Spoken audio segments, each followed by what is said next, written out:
नमस्ते, welcome to Phantom दास्तान। आज हम आपके लिए लाए हैं एक बहुत ही रोमांचक दास्तान, एनाबेल डॉल। हाँ, एनाबेल डॉल नाम सुनते वो फिल्मों वाला डरावना चेहरा याद आ जाता है। बिल्कुल, लेकिन सब जानते हैं कि ये सिर्फ एक फिल्म कैरेक्टर नहीं है। इसके पीछे एक असली कहानी का भी दावा है, जो शायद फिल्मों से भी ज्यादा डरावनी है। एग्जैक्टली। और आज हम इसी पर थोड़ी गहराई से बात करने वाले हैं। हमारे पास जो जानकारी है, जो एनालिसिस है, वो इसी गुड़िया के पीछे के खौफ को, उसकी असली कहानी को समझने की कोशिश करती है। हाँ, मतलब हम ये देखेंगे कि भाई असली एनाबेल क्या थी, फिल्मों वाली कितनी अलग थी, और क्यों एक मासूम सी दिखने वाली गुड़िया लोगों के जहन में इतना डर पैदा कर सकती है। सही कहा। वो जो असली कहानी और फिल्मी दुनिया का फर्क है ना, उसको समझना काफी इंटरेस्टिंग होगा। तो चलो फिर शुरू करते हैं असली एनाबेल से। फिल्मों में तो वो पोर्सलेन वाली टूटे चेहरे वाली गुड़िया है, बड़ी डरावनी सी। पर असल में वो वैसी नहीं थी, है ना? नहीं, बिल्कुल नहीं। और यही यही सबसे बड़ा मिसकंसेप्शन है शायद। असली एनाबेल, जिसकी कहानी से पैरानॉर्मल इन्वेस्टिगेटर एड और लोरेन वॉरेन जुड़े हैं, वो एक्चुअली 1970s की एक रैगेडी एन डॉल थी। रैगेडी एंड डॉल मतलब वो कपड़े वाली? हाँ हाँ, बिल्कुल कपड़े की बनी हुई, जिसके लाल ऊन या धागे के बाल होते हैं, बटन जैसी आंखें। बहुत ही आम, उस जमाने के हिसाब से तो बच्चों का एक नॉर्मल खिलौना। अच्छा। हाँ, वो एकदम सिंपल वाली। एकदम सिंपल। वो डरावना पोर्सिलेन चेहरा, वो कांच की आंखें, ये सब तो फिल्मों ने डाला है ड्रामा और हॉरर बढ़ाने के लिए। असलियत इससे काफी अलग थी। अरे बाप रे, कपड़े की गुड़िया बटन वाली आंखों के साथ। ये बात तो इसे और भी क्रीपी बनाती है कि मतलब एक इतनी साधारण सी चीज में इतना कुछ, इतना खौफ। तो ये आई कहां से थी, कैसे शुरू हुई ये कहानी? कहानी की शुरुआत होती है 1970 में। एक नर्सिंग स्टूडेंट थी, डोना नाम की। ओके। उसी ये गुड़िया उसकी माँ ने तोहफे में दी थी, शायद बर्थडे था या कुछ और। डोना एक अपार्टमेंट में अपनी एक और दोस्त, वो भी नर्सिंग स्टूडेंट थी, एनजे, उसके साथ रहती थी। ठीक है, तो शुरू में तो नॉर्मली होगा सब, बस एक डेकोरेशन पीस की तरह। हाँ बिल्कुल। शुरू में तो बस एक गुड़िया थी जो कमरे में रखी थी, लेकिन फिर धीरे धीरे चीजें बदलने लगी। बदलने लगी? क्या मतलब, क्या नोटिस किया उन्होंने? सबसे पहले तो गुड़िया का अपनी जगह से हिलना। मतलब डोना और एंजी ने ये नोटिस करना शुरू किया कि वो गुड़िया को जहाँ छोड़कर जाती थी ना, हम्म। वापस आने पर वो वहां नहीं मिलती थी। कभी सोफे पर रखी है तो बेड पर मिलेगी, कभी एक कमरे में छोड़ी तो दूसरे में पहुंच गई। अच्छा, तो पहले तो लगा होगा कि शायद भूल गए होंगे या किसी ने मजाक किया होगा। हाँ, पहले तो उन्होंने यही सोचा, शायद खुद ही रख के भूल गए या अपार्टमेंट में कोई और आया हो, हिल गई हो गलती से। नॉर्मल एक्सप्लेनेशंस ढूंढने की कोशिश की। लेकिन जाहिर है बात यहीं खत्म नहीं हुई। सुना है कुछ नोट्स वगैरह भी मिलने लगे थे। हाँ, और यहाँ से मामला थोड़ा थोड़ा ज्यादा सीरियस और अजीब होता गया। उन्हें घर में हाथ से लिखे हुए छोटे छोटे नोट्स मिलने लगे। नोट्स? कैसे नोट्स? वो भी पार्चमेंट पेपर जैसे कागज पर। मतलब वो थोड़ा पुराना स्टाइल का मोटा सा पीलापन लिए हुए कागज होता है ना, हाँ हाँ, समझ गई। उस पर बच्चों जैसी हैंडराइटिंग में लिखा होता था, हेल्प अस या कभी हेल्प लू। Help us? लू कौन था? लू उनका एक दोस्त था। और मजे की बात ये है कि लू को वो गुड़िया बिल्कुल पसंद नहीं थी। वो शुरू से कहता था कि इस गुड़िया में कुछ गड़बड़ है। ओह। और सबसे अजीब बात शायद ये थी कि वो पार्चमेंट पेपर उनके पास था ही नहीं घर में। एग्जैक्टली, यही तो पॉइंट था। डोना और एनजी के पास वैसा कोई कागज था ही नहीं। तो सवाल ये था कि ये नोट्स आ कहां से रहे थे और कौन लिख रहा था। बाप रे, ये तो सच में रोंगटे खड़े करने वाली बात है। हेल्प अस, एक गुड़िया से जुड़े मामले में, और वो भी ऐसे कागज पर जो घर का है ही नहीं। और क्या गुड़िया का बिहेवियर भी बदला? मतलब सिर्फ हिलना ही नहीं, कुछ और? हाँ, धीरे धीरे उन्हें ये फीलिंग आने लगी कि गुड़िया सिर्फ हिल नहीं रही, उसके पीछे का इरादा हाँ। वो ठीक नहीं है। कुछ मैलवेलेंट, मतलब कुछ बुरा, कुछ नुकसान पहुंचाने वाला है। जैसे कि? कोई खास घटना हुई? एक घटना का जिक्र आता है उनके दोस्त लू के साथ ही। लू ने बताया कि एक रात वो उनके अपार्टमेंट में सोफे पर सो रहा था, तो उसे लगा जैसे कोई उसके पैरों पर चढ़ रहा है। क्या? हाँ, और जब उसने नीचे देखा तो कथित तौर पर वो गुड़िया थी। और वो कहता है कि गुड़िया ने उसका गला दबाने की कोशिश की। वो एकदम पैरालाइज्ड फील कर रहा था। ओ माय गॉड, गला दबाने की कोशिश एक कपड़े की गुड़िया ने? हाँ, और अगले दिन जब वो उठा तो उसके सीने पर अजीब से खरोंच के निशान थे, जैसे किसी जानवर के पंजों के निशान हो। 3 या 4 पैरेलल खरोंचें। ये तो बहुत ही शॉकिंग है। इस घटना के बाद तो उनका शक यकीन में बदल गया होगा। बिल्कुल। इस घटना के बाद उन्हें पक्का हो गया कि ये उनका वहम नहीं है, कुछ तो बहुत गड़बड़ है। और तब उन्होंने सोचा कि किसी एक्सपर्ट की मदद लेनी चाहिए। और तभी एंट्री होती है एड और लॉरेन वॉरेन की, जो उस टाइम पैरानॉर्मल इन्वेस्टिगेशंस के लिए काफी जाने जाता थे? नहीं, वॉरेन से पहले उन्होंने एक मीडियम को बुलाया। मतलब जो लोग आत्माओं से बात करने का दावा करते हैं। अच्छा, पहले मीडियम, ओके। हाँ, तो उस मीडियम ने एक सेऑन्स किया, मतलब आत्मा बुलाने की प्रक्रिया।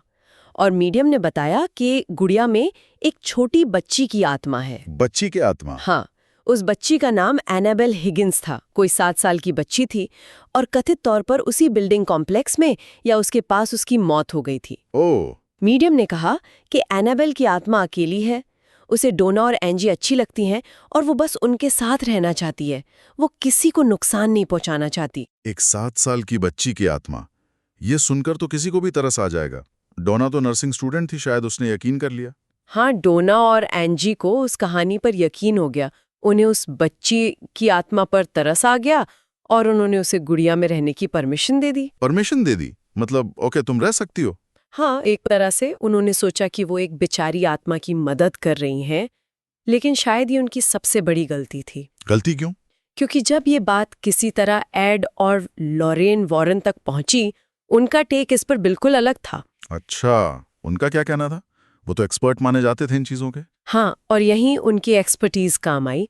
वॉरेन्स का ये मानना था, उनके अनुभव के आधार पर, कि इंसानी आत्माएं कभी भी किसी वस्तु जैसे गुड़िया या कुर्सी या घर, इनमें वास नहीं करती, उन्हें पोजेस नहीं करती। मतलब वो चीजों से जुड़ती नहीं है? वो जगहों से जुड़ सकती हैं, जैसे कोई घर हॉन्टेड हो सकता है, लेकिन किसी चीज के अंदर घुस जाना, उस पे कब्जा कर लेना, वॉरेन्स के मुताबिक ये इंसानी आत्माओं का काम नहीं है, ये काम है इनह्यूमन स्पिरिट्स का। इनह्यूमन स्पिरिट्स यानी गैर इंसानी आत्माएं, जैसे कि डेमन्स। एग्जैक्टली, डेमन्स या दूसरी नेगेटिव एंटिटीज जो कभी इंसान थी ही नहीं। वॉरेन्स का मानना था कि सिर्फ ऐसी ही शक्तियां चीजों को पजेस कर सकती हैं इंसानों को धोखा देने के लिए। तो फिर वॉरेन्स के हिसाब से वो जो मीडियम ने बताया था, एनाबेल हिगिंस नाम की बच्ची की आत्मा, वो कौन थी? वो झूठ था? वॉरेन्स का यही निष्कर्ष था कि ये किसी बच्ची की आत्मा वात्मा नहीं है, ये एक बहुत ही शातिर और खतरनाक इनह्यूमन स्पिरिट है जो एनाबेल हिगिंस होने का सिर्फ नाटक कर रही है। नाटक? क्यों? ताकि वो डोना और एंजी की सिंपैथी जीत सकें, उनका भरोसा हासिल कर सकें। वॉरेन्स के अनुसार उसका असली मकसद था उस गुड़िया के जरिए उनकी जिंदगी में घुसपैठ करना और अल्टीमेटली शायद किसी इंसान को, पॉसिबली डोना को पोजेस करना, मतलब इंसान पे कब्जा करना। अरे बाप रे, मतलब वो मासूमियत का मुखौटा पहने एक बुरी ताकत थी एक कपड़े की गुड़िया के अंदर। ये तो और भी ज्यादा डरावना है बच्ची की आत्मा वाले आइडिया से। हाँ, क्योंकि ये धोखे का एलिमेंट ले आता है, एक ऐसी शक्ति जो वो नहीं है, जो वो दिखा रही है। तो फिर वॉरेन्स ने क्या किया उस असली रैगडी एंड डॉल का? उसे वहीं छोड़ दिया? नहीं, बिल्कुल नहीं। वॉरेन्स उसे फौरन अपने साथ ले गए। उन्होंने कहा कि इस गुड़िया का उस अपार्टमेंट में रहना बहुत खतरनाक है। उन्होंने उस पर कुछ रिलीजियस रिचुअल्स, कुछ शुद्धिकरण की क्रियाएं भी की ताकि उसे कंटेन किया जा सके। और अब वो कहाँ है, वो असली गुड़िया? वो गुड़िया आज भी कनेक्टिकट में वॉरेन्स के ऑकल्ट म्यूजियम में रखी हुई है, लेकिन ऐसी नहीं। मतलब? उसे एक खास तौर पर बनवाए गए कांच के केस में बंद करके रखा गया है, लकड़ी और कांच का बना हुआ, और उस केस पर बड़ी बड़ी वार्निंग लिखी हैं। Warning, positively do not open, मतलब सख्त चेतावनी है कि इसे बिल्कुल न खोलें। सच में? Do not open? हाँ, और कहा जाता है कि उस म्यूजियम में, खासकर उस केस के आसपास, एक प्रीस्ट नियमित रूप से आकर प्रार्थना करते हैं ताकि उसके अंदर की जो भी नेगेटिविटी है वो काबू में रहे। वॉरेन्स का मानना था कि वो आज भी एक्टिव और खतरनाक है। एक कांच के बक्से में बंद गुड़िया जिसे खोलने की मनाही है और जिस पर प्रार्थना करनी पड़ती है, ये अपने आप में कितनी सिहरन पैदा करने वाली बात है। एक मामूली सी दिखने वाली कपड़े की गुड़िया। खैर, ये तो हुई असली कहानी। अब आते हैं इस पर कि एनाबेल खासकर फिल्मों वाली इतनी डरावनी लगती क्यों है? फिल्मों ने लुक तो बदल ही दिया था। हाँ, फिल्मों ने जो किया वो बेसिकली एक साइकोलॉजिकल ट्रिक का इस्तेमाल था, जिसे कहते हैं uncanny valley effect. Uncanny valley, ये क्या होता है? देखो, सिंपल शब्दों में, जब कोई चीज, जैसे कोई रोबोट या कोई गुड़िया, इंसान जैसी दिखती तो है पर पूरी तरह इंसान नहीं लगती, उसमें कुछ कमी रह जाती है, तो वो हमें नॉर्मल नहीं लगती। वो एक अजीब सी बेचैनी, एक अनईजीनेस पैदा करती है। हमारा दिमाग कंफ्यूज हो जाता है। अच्छा, मतलब वो जानी पहचानी भी है और अजीब भी। एग्जैक्टली। और फिल्म वाली एनाबेल डॉल तो इसका परफेक्ट एग्जाम्पल है। वो पोर्सलिन का क्रैक्ड चेहरा, वो जरूरत से ज्यादा बड़ी खाली कांच की आंखें जो लगता है सीधे तुम्हारी आत्मा में झांक रही हैं। हाँ हाँ, वो एक खिलौने जैसी कम और किसी बिगड़ी हुई गलत डीपली रॉन्ग चीज जैसी ज्यादा लगती है। बिल्कुल सही। फिल्म मेकर्स ने जानबूझकर ये लुक चुना होगा फिर तो। हाँ, उन्होंने उस अनकैनी वैली वाली फीलिंग को एकदम एक्सट्रीम पर ले गए। वो एक ऐसी चीज बनाई जो इंसान जैसा दिखने की कोशिश तो कर रही है पर बुरी तरह फेल हो रही है, और यही फेलियर उसे बहुत डिस्टर्बिंग और डरावना बना देता है। असली रैगिडी एंड डॉल शायद उतनी अनकैनी ना लगे क्योंकि वो ज्यादा कार्टूनिश थी। ये पॉइंट तो है। और एक और बात जो मुझे लगती है वो है मासूमियत का इस्तेमाल, या कहूं कि मासूमियत को तोड़ना, मतलब सबवर्जन ऑफ इनोसेंस। हाँ, ये बहुत पावरफुल चीज है हॉरर में। गुड़िया, खिलौने, ये सब बचपन, सेफ्टी, कंफर्ट, प्यार से जुड़े होते हैं। हर किसी के पास बचपन में कोई ना कोई टेडी बेयर या गुड़िया होती है जिसे वो गले लगाकर सोते थे, जिससे सिक्योर फील करते थे। बिल्कुल, और जब वही चीज जिससे हम कंफर्ट और सेफ्टी एक्सपेक्ट करते हैं वही खतरे का सोर्स बन जाए तो ये दिमाग में एक शॉक जैसा पैदा करता है, एक कॉग्निटिव डिसोनेंस। हाँ, मतलब कंफ्यूजन के जिससे प्यार करना चाहिए उससे डर लग रहा है। सही कहा, ये हमारे बेसिक ट्रस्ट पर हमला है। हम खिलौनों से डरना नहीं चाहते, और जब हमें डरना पड़ता है तो वो डर और गहरा हो जाता है। एक मासूम दिखने वाले दुश्मन से कौन नहीं डरेगा। और फिर एक और क्लासिक हॉरर ट्रोप है पोजेस्ड ऑब्जेक्ट, यानी किसी बेजान चीज पर किसी बुरी शक्ति का कब्जा। हाँ, ये भी एनाबेल को डरावना बनाता है। देखो, अगर कोई मॉन्स्टर है, कोई भूत है जो सामने दिखता है तो शायद आप उससे लड़ो या भाग जाओ, लेकिन एक पोजेस्ड गुड़िया, वो तो आपके घर के अंदर है, आपके सेफ स्पेस में, शायद आपके बच्चे के कमरे में, और वो दिखती बिल्कुल हार्मलेस है। सही बात है। ये खतरे को बहुत पर्सनल और इंटीमेट बना देता है। ऐसा लगता है कि बचकर कहाँ जाओगे, दुश्मन तो घर के अंदर ही बैठा है। एग्जैक्टली, इनएस्केपेबल लगता है वो खतरा। आप उससे बात नहीं कर सकते, निगोशिएट नहीं कर सकते, आप अंदाजा नहीं लगा सकते कि वो कब क्या करेगा। वो बस वहां है, शांत, शायद आपको देख रहा है। ये थॉट कि आपका घर ही सेफ नहीं है, ये बहुत डिस्टर्बिंग है। तो इन सब फैक्टर्स ने मिलकर एनाबेल को एक बड़ा कल्चरल फिनोमेना बना दिया, खासकर 2013 में द कॉन्जरिंग फिल्म के बाद। हाँ, द कॉन्जरिंग में तो एनाबेल का रोल छोटा सा था शुरू में ही, लेकिन वो इतनी हिट हुई कि उस पर अपनी पूरी फिल्म सीरीज बन गई। Annabelle, Annabelle creation, Annabelle comes home. हाँ, वो एक प्रॉपर हॉरर आइकन बन गई, चक्की की तरह। बिल्कुल, ये दिखाता है कि इस तरह का डर जिसमें मासूमियत और खतरा मिला हुआ हो, लोगों को कितना अपील करता है, कितना डराता है। और ये डर नया नहीं है ना? ये हमारे अंदर कुछ बहुत पुराने गहरे दबे हुए डर को जगाता है। हाँ, अगर हम इसे बड़े कॉन्टेक्स्ट में देखें तो ये कई तरह के आर्केटाइपल फियर्स, यानी हमारे सामूहिक अचेतन में बसे बुनियादी डर, उनको छूता है। जैसे कि पहला तो वही निर्जीव चीजों के जिंदा हो जाने का डर, एनिमेटेड ऑब्जेक्ट्स का। ये आपको दुनिया भर के लोक कथाओं, मिथकों में मिलेगा। मूर्तियां, पुतले, खिलौने, उनका जिंदा होकर बदला लेना या नुकसान पहुंचाना। सही है। दूसरा, डेमोनिक पोजेशन, यानी शैतानी कब्जे का डर। ये धार्मिक मान्यताओं से जुड़ा है कि बुरी ताकतें इंसानों या चीजों पर हावी हो सकती हैं। तीसरा, डोमेस्टिक हॉरर का कॉन्सेप्ट, कि आपका अपना घर जो आपकी सबसे सुरक्षित जगह होनी चाहिए वही अनसेफ हो जाए, आपकी अपनी चीजें ही आपके खिलाफ हो जाएं। और चौथा, हेल्पलेसनेस, यानी लाचारी का एहसास। अक्सर फिल्मों में या कहानियों में विक्टिम्स अकेले होते हैं या सो रहे होते हैं या किसी तरह वल्नरेबल होते हैं जब वो एंटिटी अटैक करती है। ये दिखाता है कि हम कितने असहाय हो सकते हैं। ये सब तो हुए कल्चरल या पुराने डर, लेकिन साइकोलॉजिकली भी तो ये कहानी हमें हिट करती है। हाँ, बिल्कुल, कई सारे साइकोलॉजिकल ट्रिगर्स हैं यहाँ, जैसे कंट्रोल खो देने का डर, लॉस ऑफ कंट्रोल। हम मानते हैं कि हम अपने आसपास की चीजों को कंट्रोल करते हैं, पर जब एक बेजान गुड़िया अपनी मर्जी से हिलने लगे तो ये कंट्रोल का भ्रम टूट जाता है। ये तो है। और अज्ञात का डर, द अननोन। हाँ, वो भी बहुत बड़ा फैक्टर है। गुड़िया आखिर चाहती क्या है, उसका मोटिव क्या है, वो क्यों कर रही है ये सब? इन सवालों का कोई क्लियर जवाब नहीं मिलता, और ये अनिश्चितता डर को और बढ़ाती है। और आइसोलेशन, अकेलापन। हाँ, अक्सर ऐसे केसेस में विक्टिम अकेला महसूस करता है क्योंकि कोई उसकी बात पर आसानी से यकीन नहीं करता। लोग कहते हैं वहम है, पागल हो गए हो, ये अकेलापन भी डर को इंटेंसिफाई करता है। और एक और चीज जो आपने पहले मेंशन की थी, पारेडोलिया, वो क्या है? पैरिडोलिया, हाँ, ये एक बहुत इंटरेस्टिंग साइकोलॉजिकल फिनोमेना है।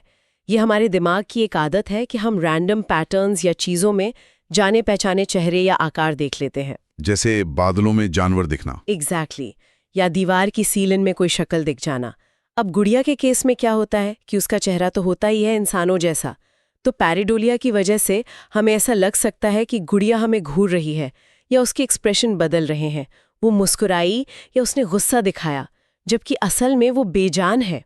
ओह, तो मतलब हमारा अपना दिमाग ही हमें डराने में मदद कर रहा है। एक तरह से हाँ, वो देखे जाने का एहसास कि गुड़िया आपको ऑब्जर्व कर रही है, ये अपने आप में बहुत अनसेटलिंग हो सकता है। कमाल है। अच्छा, अब आते हैं वॉरेन्स की भूमिका पर। उनका ये दावा कि ये सच्ची कहानी पर आधारित है, इस बात का कितना असर पड़ा इसकी पॉपुलैरिटी पर? ओह, इसका बहुत बड़ा असर पड़ा, बहुत ज्यादा। देखिए, चाहे कोई पैरानॉर्मल में यकीन करता हो या ना करता हो, जब किसी कहानी के साथ ये टैग लग जाता है कि based on a true story, तो उसका वजन बढ़ जाता है। वो सिर्फ एक कहानी नहीं रह जाती। हाँ, मतलब वो एक हॉरर फिल्म से बढ़कर एक लेजेंड, एक शहरी किंवदंती जैसी बन जाती है, जिसके बारे में लोग सोचते हैं क्या पता सच हो। बिल्कुल, वो व्हाट इफ वाला सवाल दिमाग में डाल देती है। क्या हो अगर ये वाकई में हुआ हो? और यही शक, यही पॉसिबिलिटी शायद सबसे डरावनी चीज है। इसे सिर्फ फिक्शन कहकर खारिज करना मुश्किल हो जाता है फिर। सही कहा।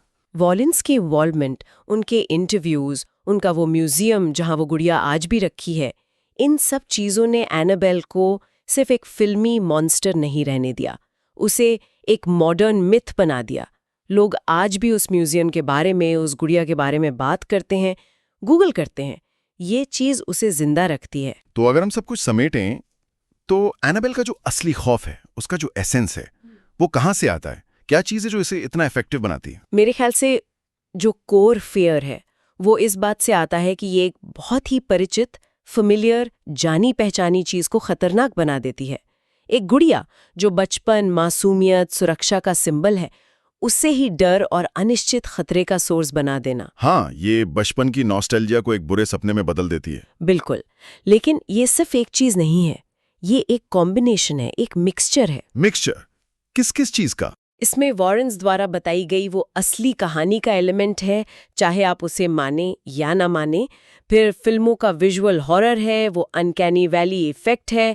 फिर हमारे अंदर के गहरे साइकोलॉजिकल डर है, मासूमियत का टूटना, कंट्रोल खोना, पैरिडोलिया, और आखिर में वॉरेन्स की ट्रू स्टोरी वाली माइथोलॉजी जो इसे लेजेंड बनाती है। तो ये सारी चीजें मिलकर काम करती हैं। हाँ, ये सब एक साथ मिलकर एनाबेल को इतना यादगार और प्रभावी हॉरर फिगर बनाती हैं। ये एक तरह से मास्टर क्लास है कि कैसे बचपन की एक प्यारी चीज को लेकर उसे डर के एक पावरफुल सिंबल में बदला जा सकता है। बहुत खूब कहा आपने। तो ये थी एनाबेल डॉल की दिलचस्प और डरावनी दास्तां, असली कहानी भी, फिल्मी कहानी भी, और उसके खौफ के पीछे छुपे कुछ साइकोलॉजिकल और कल्चरल कारण। हमने देखा कि कैसे एक साधारण सी रैगडी एंड डॉल दुनिया की सबसे फेमस हॉन्टेड ऑब्जेक्ट्स में से एक बन गई। हाँ, और जाते जाते बस एक सोचने वाली बात, क्या होता अगर डोना की माँ ने उसे वो गुड़िया कभी दी ही ना होती? या क्या होता अगर डोना और एंजी ने उस मीडियम की बात मान ली होती और वॉरेन्स से कभी मिले ही ना होते? सोचिए, ऐसी कितनी ही अजीब अनकही कहानियां होंगी दुनिया में जो हम तक कभी पहुंची ही नहीं, जो बस वक्त के साथ कहीं खो गईं। Okay, so we hope you liked today's mystery. For more such talks, subscribe to our channel, Phantom Dastan.